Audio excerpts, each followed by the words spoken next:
Ever feel annoyed when your Samsung camera keeps counting down before taking a photo or video?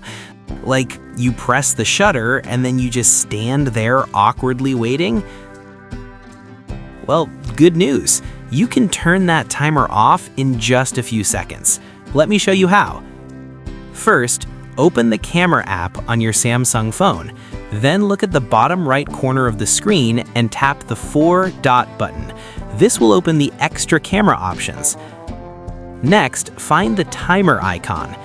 It usually has a small number on it, like 2 or 10 seconds. Tap that timer icon and you'll see several options. Now simply choose the option without any number on it. That option means the timer is turned off. And that's it. Now when you press the shutter button, your phone will take the photo or start recording instantly without any countdown. Super quick, right? So if your Samsung camera ever feels slow because of that annoying countdown, now you know exactly how to fix it in seconds. Give it a try and enjoy snapping photos or recording videos without waiting.